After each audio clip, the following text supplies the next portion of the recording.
Bismillahirrahmanirrahim. Assalamualaikum warahmatullahi wabarakatuh. Alhamdulillahi rabbil alamin. Lahun ni'matu wa lahul fadlu wa lahus thana'ul hasan. Salawatullahil barrir rahim wal malaikatil muqarrabin ala sayyidina Muhammad sayyidil anbiya'i wal mursalin habibi rabbil alamin wa ala alihi wa ashabihi at-tayyibin at-tahirin. Allahumma la sahla illa ma ja'altahu sahla wa anta ya hayyu ya qayyum taj'alul hazna idza syi'ta sahla. Allahumma 'allimna ma yanfa'una wanfa'na bima 'allamtana wa zidna 'ilman ya akramal akramin. Allahu yaj'alu niyyatina khalisatan liwajhihil karim wa na'udzubika min hali ahlin nar. Alhamdulillah, kita senantiasa mengucapkan dan memanjatkan puji syukur kita kepada Allah Subhanahu wa taala, di mana pada kesempatan pagi hari ini kita masih diberikan nikmat sehat wal afiat, diberikan taufik, diberikan kemudahan untuk mengikuti kegiatan keagamaan ini. Mudah-mudahan dengan niat ikhlas yang kita miliki, mudah-mudahan dengan semangat yang insya Allah berkobar dalam diri kita, ilmu yang kita pelajari atau ilmu yang akan kita pelajari, Allah Subhanahu wa taala menjadikannya menjadi ilmu yang nafi', ilmu yang bermanfaat, ilmu yang barokah, dan pada akhirnya kita mampu mengamalkan dan bisa menyebarluaskan kepada orang lain. Karena tidak ada cara, memang tidak ada jalan, tidak ada solusi untuk menjauhkan diri kita, keluarga kita, istri, anak-anak kita dari neraka, kecuali hanya satu, yaitu dengan belajar ilmu agama. Karenanya ini adalah nikmat yang sangat besar. Allah Subhanahu wa taala memerintahkan kepada kita agar kita menjaga dan memelihara diri kita serta keluarga kita daripada neraka. Lalu menjaga diri dan keluarga dari neraka itu hanya dengan belajar ilmu agama, sebagaimana dikatakan oleh Sayyidina Ali karramallahu wajhah ketika menafsirkan ayat Al-Quran, ya ayyuhalladzina amanu qu anfusakum wa ahlikum nara. Jagalah diri kalian dan keluarga kalian dari neraka. Beliau menafsirkan menjaga diri dan keluarga dari neraka adalah dengan bita'allumi umuriddin, dengan mempelajari perkara-perkara terkait masalah agama kita. Karenanya ini adalah suatu nikmat yang sangat besar yang patut bagi kita bersama untuk mensyukurinya. Insya Allah kita akan melanjutkan pembahasan maksiat badan, di mana kemarin sudah kita bahas masalah terakhir adalah wal istihanatu bil mushaf. Wal istihanatu bil mushaf kemarin. Jadi saya akan ulang. Bahasan yang terakhir saya akan ulang. Silakan diperhatikan yang ada kitab dan dicatat. Karena memang ilmu itu ibarat binatang buruan. Jika tidak diikat, maka cepat hilang, lari. Demikian juga ilmu harus kita ikat supaya kita ingat, yaitu dengan cara menulis dan mencatatnya. Qala al-muallif rahimahullah Wal istihanatu bil mushaf. Di antara maksiat badan adalah tidak mengagungkan mushaf. Wal istihanatu bil mushaf, tidak mengagungkan mushaf. Al-Quran, mushaf. Tidak mengagungkan mushaf. Jika sampai pada batas pelecehan, meremehkan, menghina, itu adalah sebuah kekufuran. Dan jika itu hanya sebatas, demikian juga hukumnya termasuk maksiat badan ketika seseorang tidak mengagungkan setiap ilmu-ilmu syara. Setiap ilmu-ilmu syara. Semisal tidak mengagungkan kitab-kitab fikih. Tidak mengagungkan kitab-kitab fikih. Ini juga hukumnya haram, tidak boleh.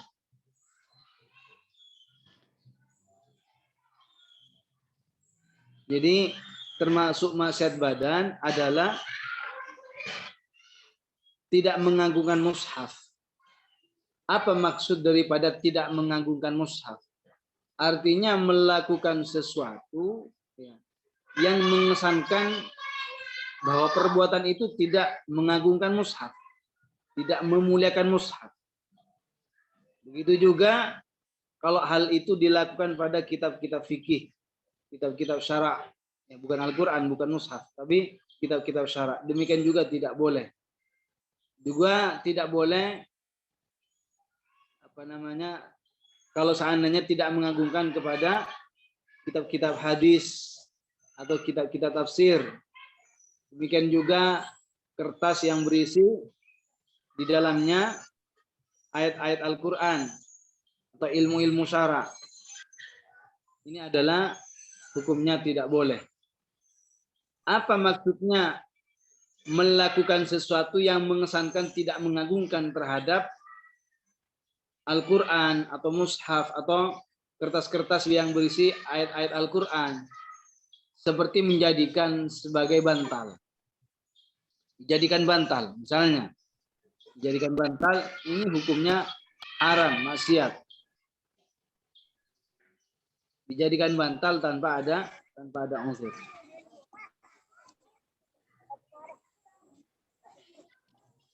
Kemudian wa tamkinus sabiyyi al-mumayyiz minhu, termasuk juga terhitung maksiat badan, maksudnya termasuk tidak memuliakan mushaf, maksudnya dianggap atau dinilai terhitung tidak mengagungkan mushaf ketika membiarkan anak kecil yang sudah tamyiz, dibiarkan apa? Mengambil atau menyentuh mushaf dalam keadaan tidak berwudu dan tujuannya bukan untuk belajar. Saya ulang, termasuk maksiat badan yang merupakan tidak mengagungkan terhadap mushaf ketika seseorang atau ketika orang tua membiarkan anaknya yang sudah tamyiz memegang atau menyentuh Al-Quran dalam keadaan tidak wudu, dalam keadaan tidak punya wudu, dan memegang serta menyentuh mushaf itu bukan dalam rangka belajar. Bukan dalam rangka belajar. Jadi kalau ada orang tua melihat anaknya mengambil mushaf atau menyentuh mushaf atau disentuh-sentuh misalnya, dan dia dalam keadaan hadas dan dia tujuannya bukan untuk belajar, maka wajib bagi orang tua untuk mencegahnya. Jangan membiarkan, tidak boleh membiarkan anak itu megang atau menyentuh mushaf. Dengan catatan, kalau bukan untuk belajar, ya tolong ya. Remote.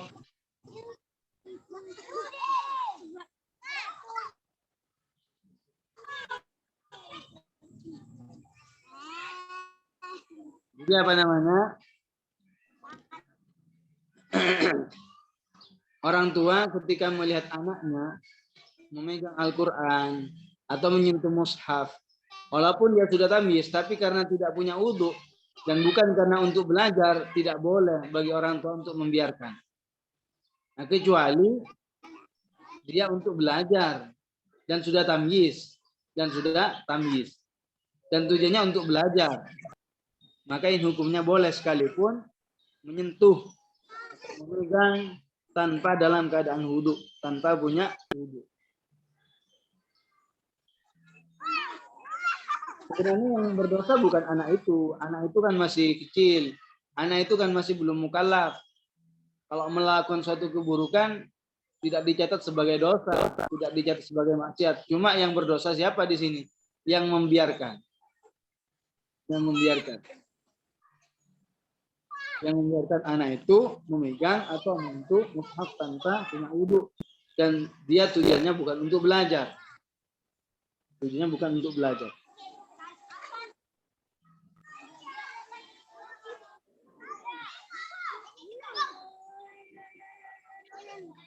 Berarti kalau seandainya anak itu memegang Al-Quran atau menyentuh Al-Quran walaupun tidak punya wudu, dalam rangka belajar hukumnya boleh.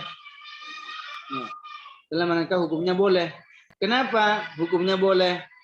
Bagi anak kecil sekalipun nggak punya wudu boleh memegang Al-Quran atau mushaf dengan tujuan untuk belajar. Lima syaqqati dawami ala tuhrihi. Karena sulitnya anak kecil itu langgeng wudunya. Sulit bagi anak itu apa? Memiliki wudu dengan secara langgeng. Sulit. Tidak bisa lama gitu. Jadi sulit anak kecil itu punya wudu lama. Namanya anak kecil.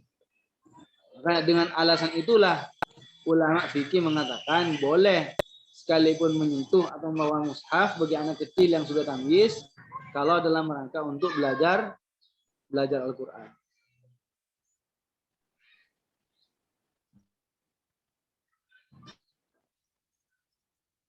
Jadi contoh tidak mengagungkan mushaf atau Al-Quran atau kitab-kitab syara seperti ilmu fikih, kitab-kitab ilmu syara lainnya seperti hadis, tafsir. Kalau tidak mengagungkan, tidak sampai pada batas kekufuran, ya hanya sebatas dosa. Tapi kalau seandainya sampai pada batas kekufuran, ya kufur lagunya. Apa contoh tidak mengagungkan mushaf dan tidak sampai pada batas kekufuran, menjadikan mushaf atau apa namanya itu kertas-kertas yang berisi ilmu syara dijadikan bantal. Itu kan tidak mengagungkan. Adapun contoh tidak mengagungkan mushaf atau Al-Quran atau kertas-kertas yang bertuliskan ilmu syara dan tidak sampai pada batas sampai pada batas kekufuran. Kalau tadi tidak sampai pada batas kekufuran, seperti menjadikan bantal. Nah, sekarang contoh yang sampai pada batas kekufuran seperti menginjak mushaf secara sengaja. Menginjak mushaf secara sengaja.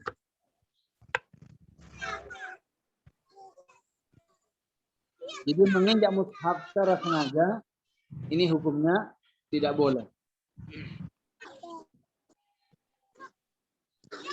Atau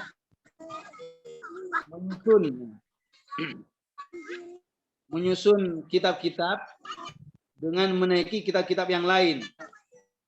Misalkan tempat peletakan kitabnya itu tinggi. Nah, di bawah itu ada kardus-kardus yang berisi kitab-kitab. Lalu apa? Kitab-kitab yang di bawah itu supaya bisa nyampe ke atas dijadikan tangga, diinjak untuk menyusun kitab biar rapi di atas misalkan. Sebagaimana di percetakan misalkan, itu tidak boleh tetap. Ini suatu kekufuran. Tidak boleh. Makanya harus hati-hati.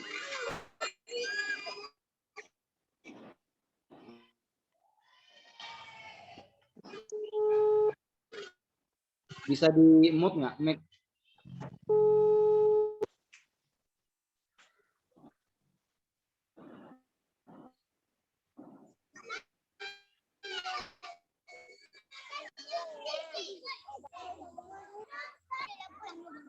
Kemudian selanjutnya watawwiru manaril ardi.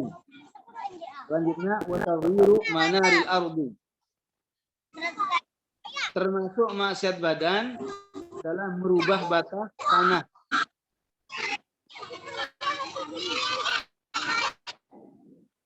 Watawwiru manaril ardi.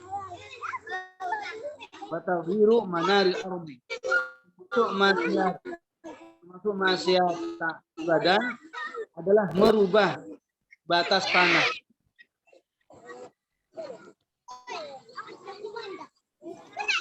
Merubah batas tanah.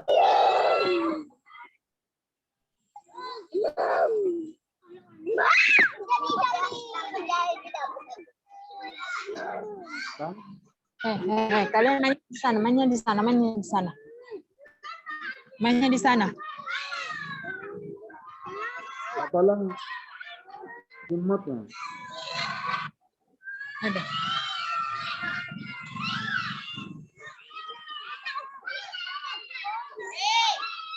Apa dorong-dorongan gitu?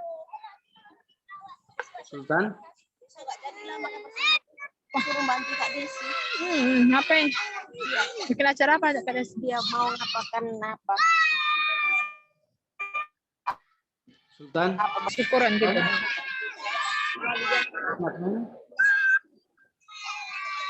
Ya.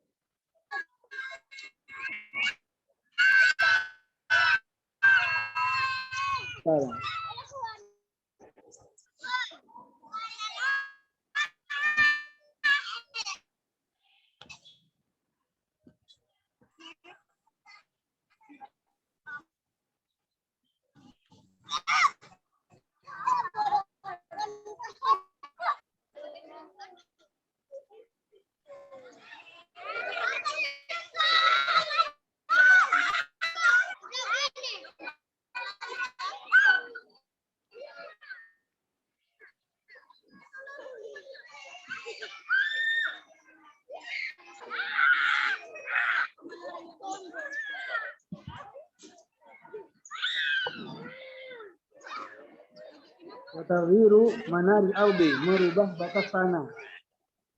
Merubah batas tanah. Ayatawwirul haddil fasili baina milkihi wa milki ghairihi.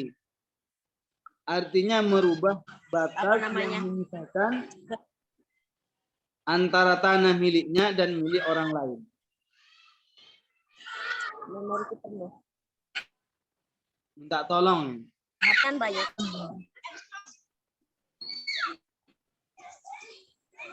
Ribet harus ini.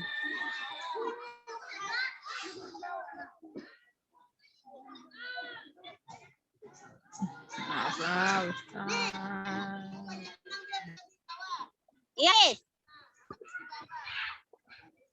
Sakit gini jadinya.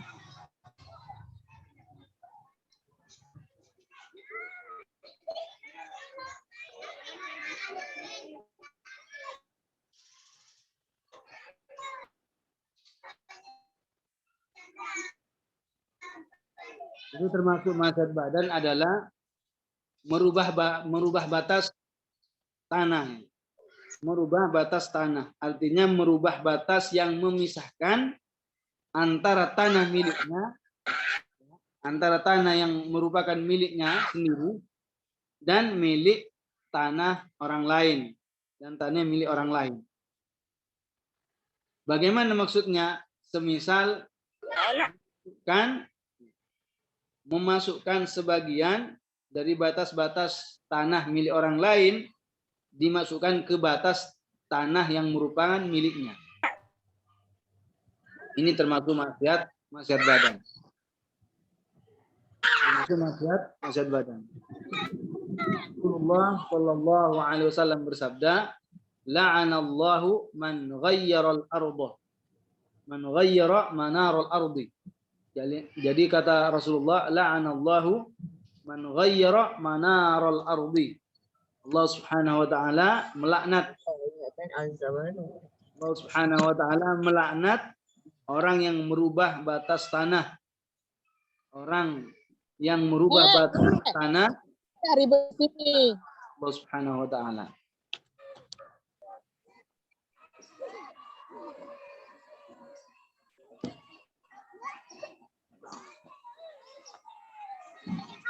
Dan hal-hal yang semacam ini ya sering terjadi biasanya. Bisa kalian nggak bisa kasih tahu? Jangan ribet.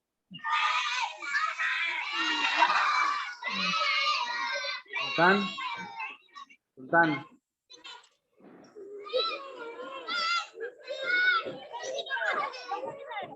Panun.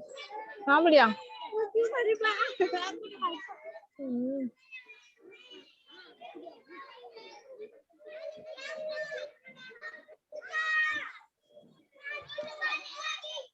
Kak Uktivina, tolong suaranya dinonaktifkan dong.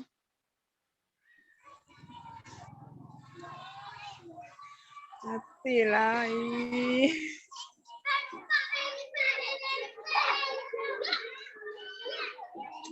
Gimana ini?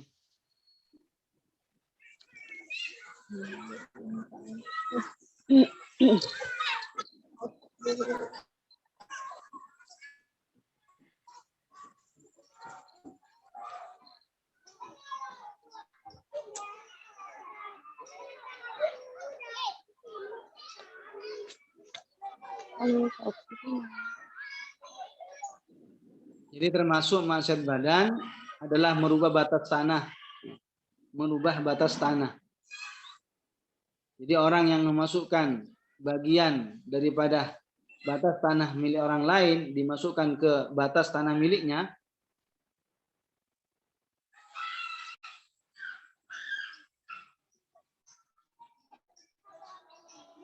orang tersebut Allahu man ghayyara manarul ardi. Kata Rasulullah, la'anallahu man ghayyara manarul ardi. Allah Subhanahu wa taala melaknat orang yang merubah batas tanah. Demikian juga haram menjadikan tanah milik orang lain dijadikan sebuah jalan tanpa ada keridhaan, tanpa ada kerelaan dari pemiliknya. Jadi menjadikan jalan, menjadikan tanah milik orang lain dijadikan sebuah jalan. Ini hukumnya tidak boleh. Adapun hanya sebatas lewat pada tanah milik orang lain, misalkan lewat di kebunnya, ya, lewat di kebunnya, atau di tanamannya ada tanaman di situ, maka itu hukumnya tidak haram. Tapi dengan catatan kalau sekira pemilik tanah itu ridho dan sekira tidak setelah itu menjadi sebuah jalan. Tidak setelah itu, setelah dilewati tidak berubah menjadi jalan. Dan tanaman-tanaman yang ada di situ tidak mati atau tidak rusak gara-gara dilewatin itu.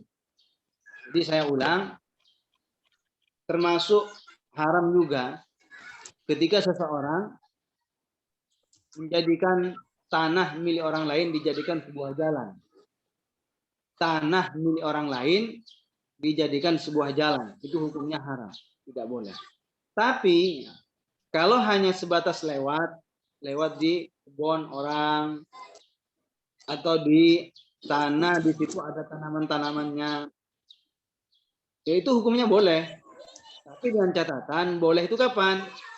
Sekira apabila ia mengira pemilik tanah itu ridho dengan perbuatan semacam itu, dengan dia lewat di situ, dia ridho, dia nerima, tidak dipermasalahkan, dan sekira nantinya tidak menjadi jalan tempat tanah yang dilewati itu apa? Sekira tidak menjadi jalan, Khawatir nanti gara-gara si fulan lewat terus diikut-ikutin oleh orang lain, akhirnya jadi jalan misalkan. Itu tidak boleh.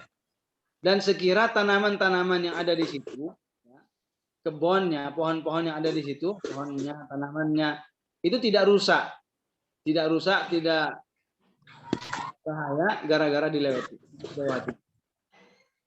Itu hukumnya boleh dengan catatan seperti itu. Hanya sebatas lewat. Ya harus diperhatikan. Jadi kalau hanya sebatas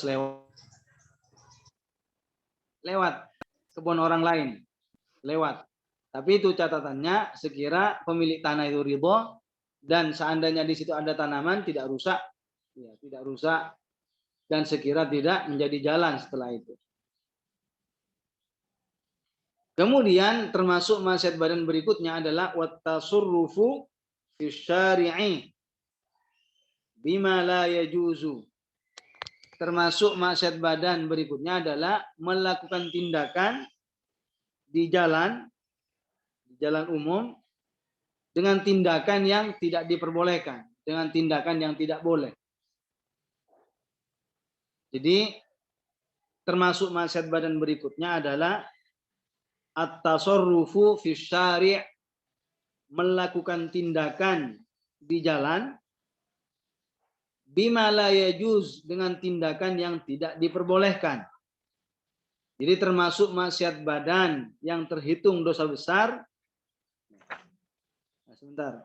Jadi termasuk maksiat badan adalah ketika seseorang melakukan tindakan di sebuah jalan dan sekira apa? Tindakannya itu tidak diperbolehkan dalam syarak, dalam tinjauan syarak. Ini tidak boleh. Apa maksudnya tindakan yang tidak diperbolehkan? Semisal sesuatu yang dapat membahayakan orang yang lewat. Jadi orang yang melakukan tindakan di jalan dengan sesuatu, dengan tindakan yang tidak diperbolehkan, contoh misalnya membangun sesuatu, bangun sesuatu supaya didudukin di jalan itu hukumnya tidak boleh. Atau bangun sesuatu di situ dibangun, kalau namanya dibangun berarti kan permanen, dibangun untuk meletakkan barang-barangnya di atasnya supaya supaya jualan misalnya, itu tidak boleh.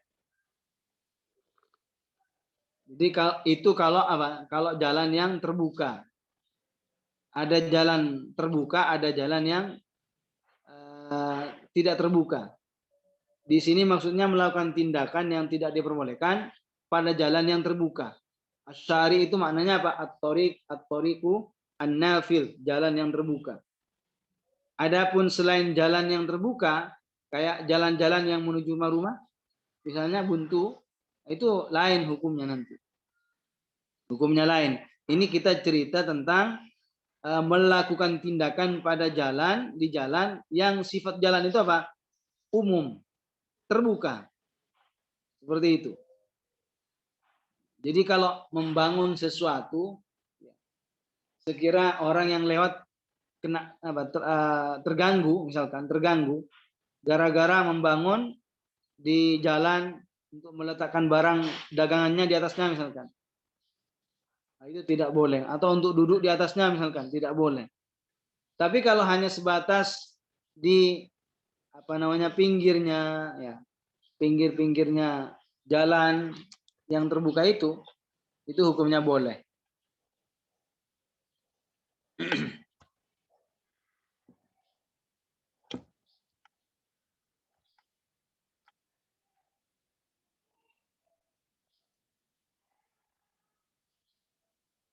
Jadi kalau di pinggir-pinggirnya jalan, misalkan menggelar tikar, ya, menggelar tikar atau sesuatu yang di mana mereka di atasnya alas untuk duduk di situ, itu boleh hukumnya. Ini kalau yang tidak boleh itu membangun di jalan langsung dibangun meletakkan sesuatu. Karena itu nanti akhirnya mengganggu orang lain. Tapi kalau hanya sebatas menggelar tikar di pinggirnya jalan misalkan, untuk jualan meletakkan barang-barangnya, enggak haram, boleh tetap hukumnya boleh. Yang haram itu apa? Membangun sesuatu yang agak lumayan tinggi di jalan yang sekira mengganggu orang yang lewat.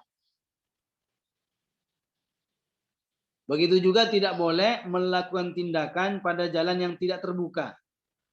Jalan-jalan yang menuju rumah-rumah misalnya.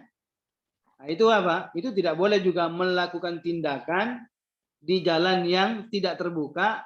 Tapi kapan tidak boleh? Kalau tanpa seizin pemiliknya. Pemilik rumah itu. Contohnya yang tidak boleh ya, misalkan duduk, membangun sesuatu untuk duduk di situ. Kecuali pemilik jalan itu membolehkan.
Kenapa ya tiba-tiba mod sendiri?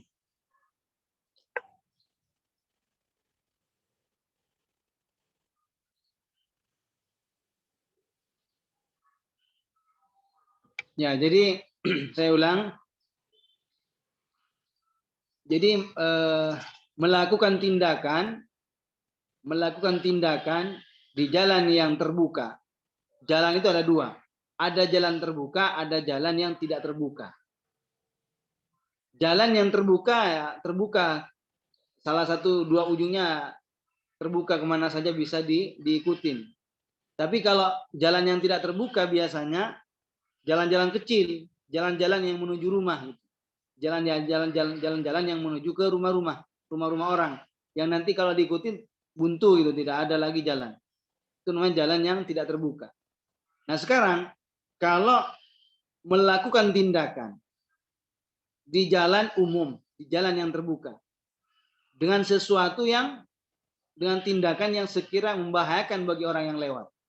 Dengan sekira membahayakan bagi orang yang lewat. Semisal membangun sesuatu di jalan. Dibangun untuk meletakkan barangnya di atas, barang-barang jualannya di atasnya, atau didudukin. Itu tidak boleh karena mengganggu orang yang lewat. Tapi kalau hanya sebatas menggelar tikar atau apalah sesuatu itu di pinggir-pinggir jalan untuk jualan, nggak apa-apa, itu hukumnya boleh. Itu kalau jalan umum, jalan terbuka itu.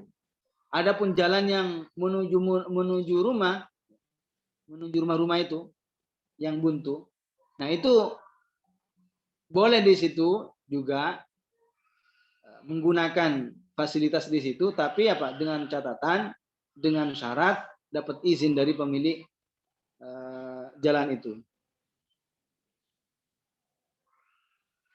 Jadi kan ada jalan menuju rumahnya.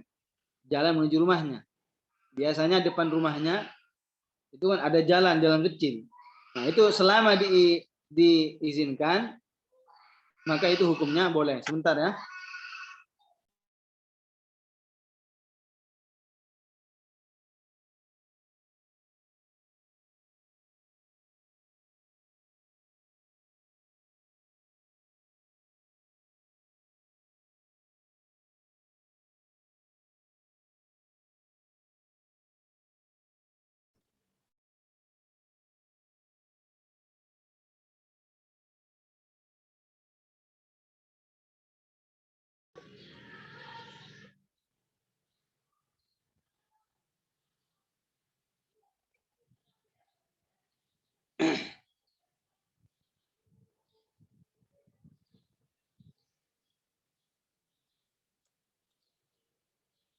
Jadi ini kesimpulan daripada menggunakan jalan antara yang diperbolehkan dan yang tidak diperbolehkan. Kalau sekira menggunakan jalan yang sampai mengganggu orang yang lewat karena dibangun sesuatu untuk meletakkan barang-barang di atasnya misalkan, atau didudukin, orang yang lewat terganggu karena bangunannya tinggi misalkan, maka ini apa? Hukumnya tidak boleh. Tapi kalau hanya sebatas menggelar tikar atau apa di pinggir-pinggir jalan untuk jualan, hukumnya boleh seperti itu. Itu kalau jalan yang umum, jalan yang terbuka. Adapun jalan yang tidak tembus, tidak terbuka, yang menuju rumah-rumah yang pinggir-pinggirnya biasanya banyak rumah-rumah, itu boleh.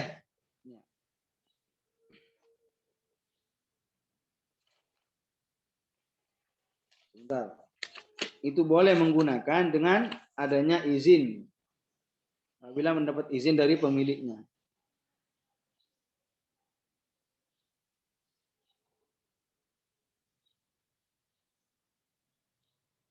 Tapi kalau seandainya tidak diizinin, maka hukumnya haram.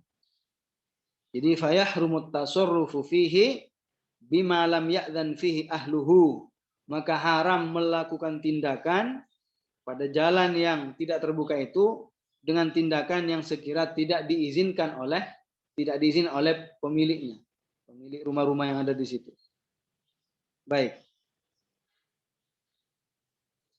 Selanjutnya termasuk maksiat badan berikutnya adalah wasti'malu syai'i al-mu'arifi ghairil ma'dzuni lahu. Termasuk maksiat badan berikutnya adalah menggunakan barang atau sesuatu, barang pinjaman pada penggunaan yang tidak diizinkan. Ya. Jadi termasuk maksiat badan, saya ulang, termasuk maksiat badan adalah menggunakan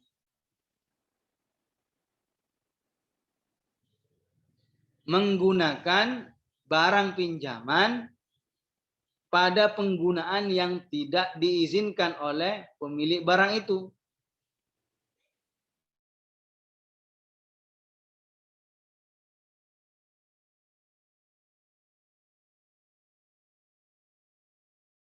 Orang minjam hewan tunggangan, naiki, tapi pada kemudian bukan malah untuk dinaiki, tapi dibuat ngangkut barang misalkan, barang-barang rumah. Nah, ini tidak boleh, karena memang dari awal kesepakatan antara yang mau pinjam dengan orang yang meminjamkan barang itu, setahu pemilik barang itu ya digunakan untuk dinaikin gitu. Tapi pada kemudian setelah itu kok malah dibuat ngangkut barang. Nah, ini tidak boleh. Makanya mungkin solusi kalau seandainya kita di antara kita ingin minjem barang, ya lihat si pemilik barang itu mempersilahkan kita menggunakan dan memanfaatkan itu dari sisi apa. Apakah hanya cukup untuk kita naikin saja, atau boleh kita seandainya ngangkut-ngangkut barang, seperti diperjelas gitu. Diperjelas. Jadi kalau seandainya pemilik barang itu memberikan izin kepada kita, kepada yang minjam barang adalah untuk dinaikin, bukan untuk yang lain, ya berarti tidak boleh untuk hal-hal yang lain. Minjam pulpen. Biasanya kan pulpen untuk menulis, tapi malah buat yang lain misalkan. Itu tidak boleh. Minjem apa? Minjem baju. Biasanya baju kan untuk apa? Untuk dipakai. Malah digunakan untuk serbet misalnya. Nggak boleh. Jadi menggunakan barang pinjaman pada selain penggunaan yang diizinkan oleh pemilik barang itu hukumnya termasuk maksiat badan. Tidak boleh. Wasti'malul mu'ari fi ghairil ma'dzuni lahu fihi. Menggunakan barang pinjaman pada penggunaan yang tidak diizinkan. Pada penggunaan yang tidak diizinkan.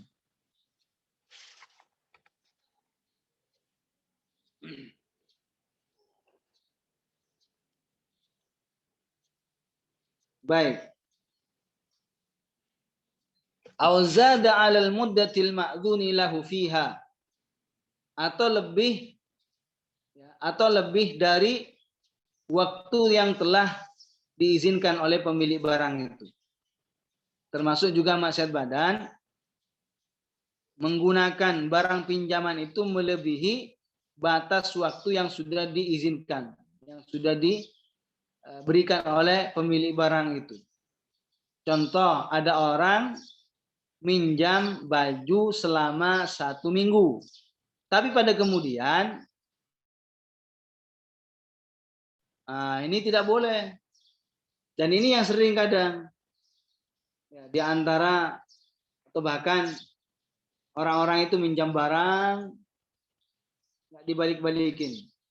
Kalau tidak dibatas ya, tidak berbicara kita. Kita yang berbicara dengan apa?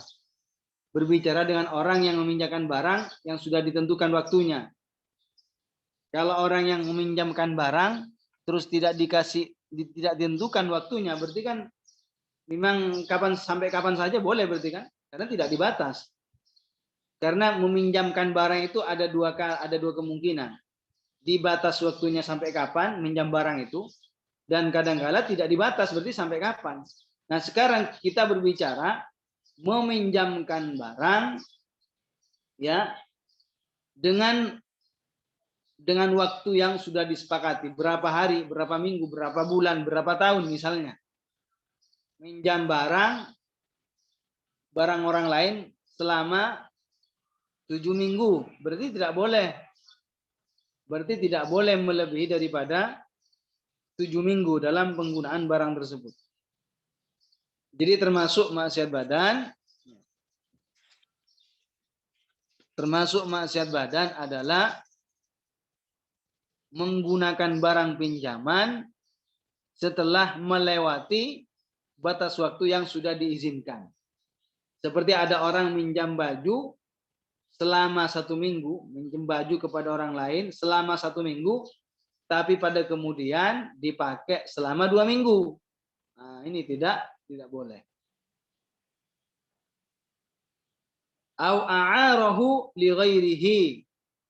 Begitu juga orang yang minjam barangnya milik orang lain tidak boleh meminjamkan kepada orang ketiga tanpa seizin pemilik barang tersebut. Jadi kalau seandainya ada salah satu di antara kalian minjam baju, maka bagi kalian tidak boleh meminjamkan kepada orang lain sebelum dapat izin dari pemilik baju itu. Kecuali pemilik baju itu sudah transparan dari awal. Misal bilang begini, nih saya kasih pinjaman baju, tapi terserah kamu mau dipakai sendiri atau dipakai orang lain, diizinkan seandainya untuk dipinjamkan lagi pada orang lain. Itu nggak apa-apa. Itu hukumnya boleh. Tapi ini maksudnya apa? Yang tidak boleh, tanpa ada keterangan, tanpa ada izin dari pemilik barang, tiba-tiba langsung dipinjamkan kepada orang lain. Nah, ini tidak boleh. Jadi hal yang semacam itu mungkin hal yang semacam ini mungkin sering terjadi gitu loh. Hal yang sepele memang, hal yang sepele. Banyak orang yang tidak tahu, tapi hukum telah menjelaskan. Sekarang kita kan berbicara tentang masalah hukum. Bukan masalah banyak yang mengerjakan atau tidaknya. Karena kebenaran itu bukan dilihat karena banyak yang melakukan. Di jalan-jalan di mana-mana orang yang namanya melakukan kemaksiatan tidak malu. Nah, terang-terangan kan? Seperti itu. Di mana-mana seperti itu.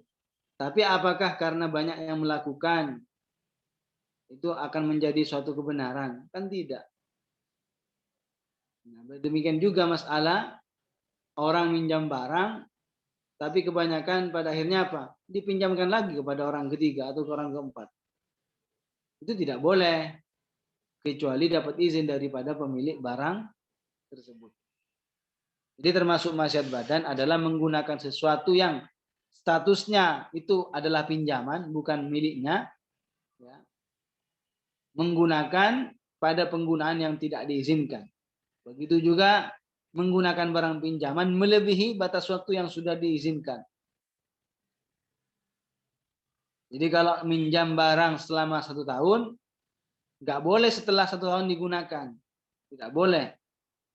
Begitu juga kalau meminjamkan barang itu kepada orang lain tanpa seizin pemilik barang itu. Jadi orang yang minjam barang, jika meminjamkan kepada orang ketiga tanpa seizin pemilik barang itu, tanpa seizin orang yang meminjamkan barang, lalu rusak barangnya misalkan, rusak di tangan yang kedua, maka yang kedua itu yang apa? Yang menanggung.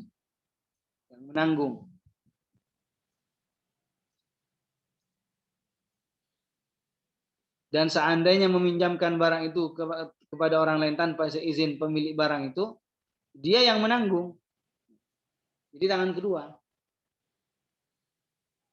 Paham ya? Jangan diketukar ini. Jadi kalau seandainya rusak itu ya tangan yang kedua yang mengganti.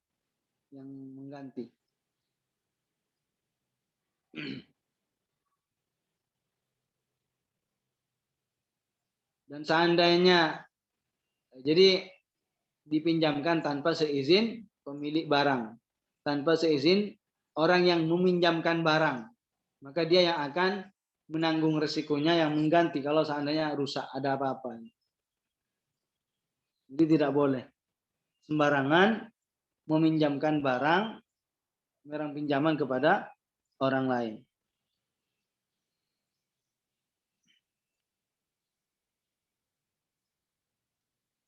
Kemudian yang berikutnya termasuk maksiat badan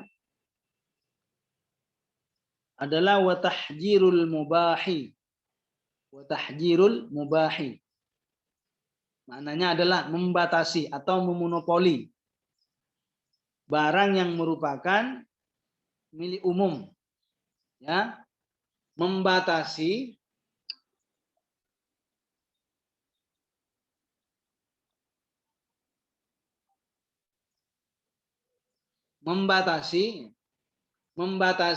atau memonopoli barang yang sifatnya milik umum. Siapapun boleh memanfaatkan, menggunakannya. Lalu dibatasi. Nah, itu tidak boleh, hukumnya haram. Jadi sesuatu yang milik umum, artinya milik umum diperbolehkan digunakan siapa saja. Tidak boleh bagi seseorang untuk membatasi, memonopoli, melarangnya. Melarang orang lain untuk menggunakan barang tersebut, tidak boleh. Ini hukumnya haram. Apa contohnya membatasi atau memonopoli barang yang merupakan milik umum? Kal mar'a, seperti padang rumput. Ya, padang rumput di tanah yang tidak bertuan misalnya. Di tempat yang tidak bertuan, tidak ada pemiliknya. Itu kan boleh digunakan untuk siapa saja. Maka tidak berhak bagi kita untuk mencegah dan melarang orang lain dan membatasinya. Tidak boleh. Hukumnya haram. Kal mar'a, padang rumput. Jadi termasuk maksiat badan yang merupakan dosa besar adalah tahjirul mubah. Memonopoli atau membatasi sesuatu yang merupakan milik umum. Maksudnya melarang orang lain dari barang-barang yang mubah. Dari barang-barang yang mubah. Yang diperbolehkan, yang halal bagi siapapun. Baik melarangnya secara umum ataupun secara khusus. Misalkan dilarang, dikasih batas, kalau mau ke sana harus bayar misalnya. Itu tidak boleh. Tidak boleh kita melakukannya. Contohnya seperti apa? Bantaran sungai. Bantaran sungai atau bantaran laut. Laut itu kan milik umum. Siapa saja boleh menggunakan laut. Pinggiran laut atau pinggiran sungai. Boleh. Siapa saja boleh menggunakan. Tidak boleh bagi kita untuk melarangnya. Memonopoli, membatasi.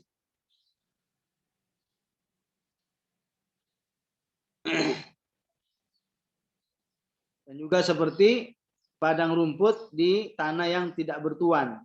Tidak ada pemiliknya. Kalau tanahnya itu memang bukan miliknya, ya berhak dia untuk mencegah orang lain. Karena tanahnya miliknya sendiri. Ini maksudnya kita cerita padang rumput yang terletak di sebuah tanah yang tidak ada tuannya. Tidak ada pemiliknya. Tidak ada pemiliknya.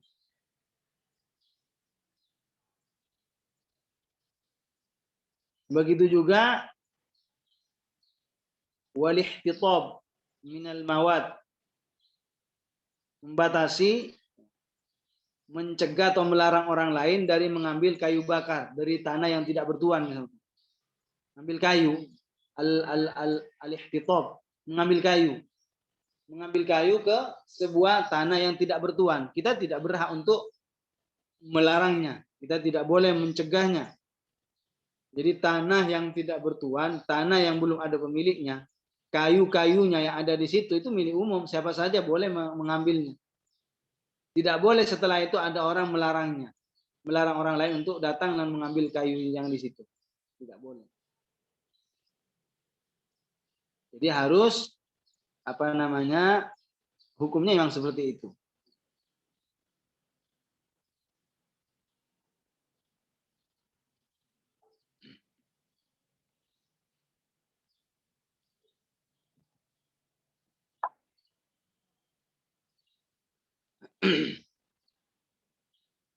Jadi menggunakan barang di tempat yang memang itu sifatnya umum untuk siapa saja, maka tidak boleh bagi kita untuk melarangnya, mencegahnya. Seperti kayu yang diambil dari tanah yang tidak bertuan. Di tanah yang tidak bertuan, di tempat yang tidak ada pemiliknya, kayunya misalkan kita boleh ngambil dan siapa saja juga boleh ngambil. Tapi kalau seandainya sudah kita ambil, sudah kita ikat, sudah kita pisahkan, kita taruh di tempat, nah itu sudah jadi miliknya kan? Nah, nggak boleh diambil lagi, sudah jadi miliknya. Begitu juga kalau seandainya sudah ngambil air dari sungai, dari laut, ditaruh di wadah, taruh di ember misalkan, itu sudah jadi miliknya. Nggak wajib dia diberikan kepada orang lain. Jadi kalau seandainya ada orang ngambil air dari sungai atau dari laut, terus dipaksa untuk diberikan airnya itu, nggak usah dikasih, nggak apa-apa, karena sudah miliknya. Karena itu tidak termasuk memonopoli. Sudah jadi miliknya. Wal milhi min ma'dinihi. Begitu juga tidak boleh membatasi orang lain, mencegah orang lain, melarang orang lain daripada mengambil garam min ma'din dari penambangannya. Dari penambangan. Beda kalau seandainya memang tanahnya sendiri, lalu buat garam misalkan, ya dia sudah bukan milik umum itu. Ya berhak dia untuk mencegah orang lain. Ini maksudnya tak garam dari penambangan, yang penambangannya itu ya umum gitu, tidak ada pemiliknya. Begitu juga wanaqdaini, dan juga emas dan perak. Emas dan perak. Emas dan perak yang ditemukan di sebuah tempat misalkan. Dan tanahnya itu tidak bertuan, tidak ada pemiliknya. Maka tidak boleh setelah itu ada salah seorang yang mencegah atau melarang orang lain. Ini secara hukum ya, walaupun ya sekarang mungkin dikuasai oleh ya pihak-pihak tertentu, dihalang-halangi. Itu secara hukum ya memang begitu. Mereka kan tidak mau melakukan tidak menerapkan sebagian hukum, tidak menerapkan hukum sebagian orang kan. Jadi ketika penambangan tambang emas atau tambang perak itu dikuasai, sudah tidak bisa menikmati. Padahal itu kan milik umum, siapa saja boleh. Jadi kalau ada barang tambang, ada tempat di mana di situ diambil emas dan perak, dan tempatnya itu ya penambangannya itu adalah milik umum, bukan milik pribadi. Ya tidak boleh dicegah, tidak boleh dilarang orang lain untuk mengambil emasnya. Tidak boleh melarang orang lain untuk mengambil emas atau mengambil perak itu.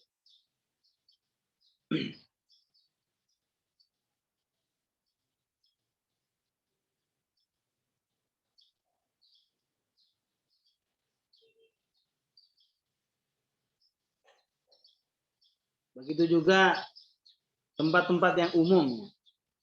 Tempat-tempat yang umum. Kayak masjid atau jalan. Sebagian orang yang tidak paham agama dan tetap ngotot, biasanya kalau di pinggir jalan digunakan, itu tidak mau digunakan oleh orang lain. Padahal itu kan umum, siapa saja boleh menggunakan.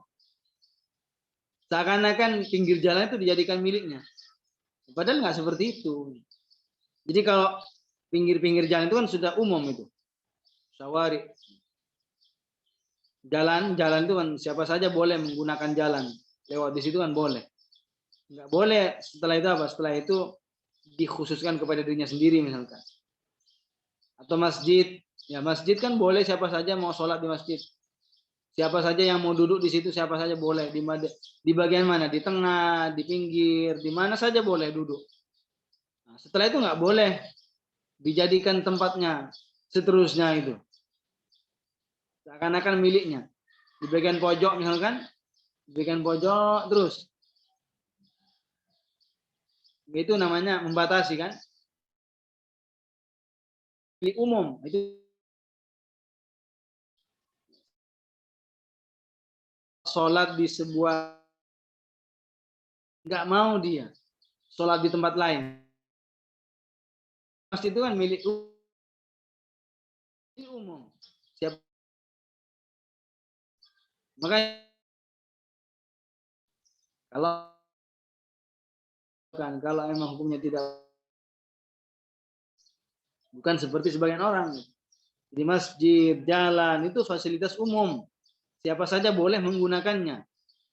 Siapa saja boleh menggunakannya. Bukan malah dibatasi.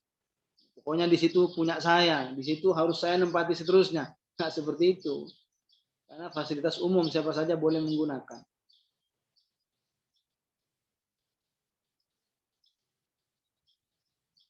Wa ghairihima, dan selain emas dan perak.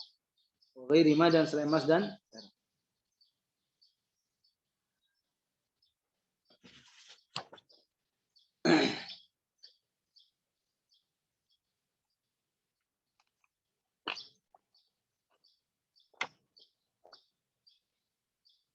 Kemudian dan juga melarang orang lain daripada air untuk diminum. Melarang orang lain daripada mengambil air untuk diminum dari sebuah sumur yang digali oleh seseorang di tanah yang tidak bertuan. Mengambil air dari mana? Dari al-mustakhlaf. Mengambil air daripada al-mustakhlaf. Apa itu al-mustakhlaf? Wa huwa alladhi idza ukhidha minhu syai'un yakhlufuhu ghairuhu. Yaitu tempat air yang apabila diambil sebagian dari tempat tersebut, airnya diambil, maka akan tergantikan air yang lainnya. Jadi saya ulang, termasuk memonopoli yang merupakan maksiat badan adalah ketika melarang orang lain, melarang ngambil air dari suatu sumur yang digali oleh seseorang di tanah yang tidak bertuan. Yang digali oleh seseorang di tanah yang tidak bertuan, ketika air itu diambil dari al-mustakhlaf. Apa itu al-mustakhlaf? Yaitu tempat air yang ketika diambil sebagian airnya akan tergantikan oleh air yang lain.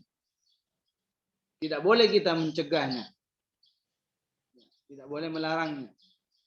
Karena itu apa? Milik umum. Karena di tanah yang tidak bertuan. Beda kalau seandainya gali sumur di rumahnya, di tanahnya sendiri, yaitu berhak untuk mencegah orang lain ngambil air. Ini maksudnya apa? Menggali sumur di tanah yang tidak bertuan. Menggali sumur di tanah yang tidak bertuan. Nah, itu hukumnya apa? Hukumnya dilarang untuk lain, membatasi orang lain untuk mengambil air.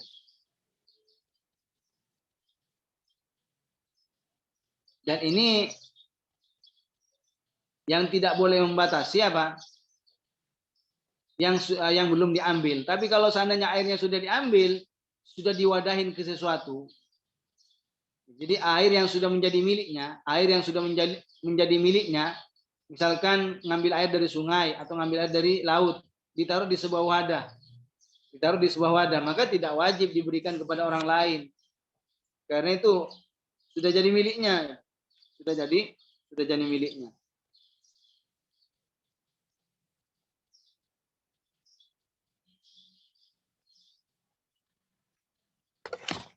Baik. Saya kira untuk maksud badan, ya, untuk maksud badan sampai di sini, insya Allah besok hari Minggu kita akan lanjut masalah menggunakan barang temuan sebelum diumumkan dengan ketentuan-ketentuan ataupun syarat-syarat yang memang memperbolehkan untuk menggunakan barang temuan. Untuk sesi kedua, ya perlu diinformasikan kepada semuanya yang hadir, bahwasannya untuk sesi kedua kosong, karena lagi halangan, lagi ada kegiatan. Ustaz Musfi tidak bisa, beliau meminta ke saya untuk menyampaikan kepada para peserta kajian di pagi hari ini untuk diberitahukan. Mudah-mudahan ilmu yang kita bahas, ilmu yang kita kaji menjadi ilmu yang bermanfaat. Dan saya meminta ke depan, besok dan seterusnya, ya namanya manusia kadang lupa memang. Kita maklum. Sebelum kita mengikuti kajian, dipastikan itu di-mute biar tidak terganggu teman-teman yang lain. Terganggu konsentrasinya. Jadi mohon sebelum mengikuti kajian dipastikan, dilihat, takutnya masih terbuka sehingga kadang ya terganggu konsentrasinya. Baik. Mari kita tutup dengan tahlil, sholawat dan istighfar. La ilaha illallah, la ilaha illallah, la ilaha illallah. Allahumma sholli ala sayyidina Muhammad وعلى آله وصحبه وسلم. اللهم صل على سيدنا محمد وعلى آله وصحبه وسلم. اللهم صل على سيدنا محمد وعلى آله وصحبه وسلم. رب اغفر لي ولوالدي وللمؤمنين والمؤمنات. رب اغفر لي ولوالدي وللمؤمنين والمؤمنات. رب اغفر لي ولوالدي وللمؤمنين والمؤمنات. Assalamualaikum warahmatullahi wabarakatuh.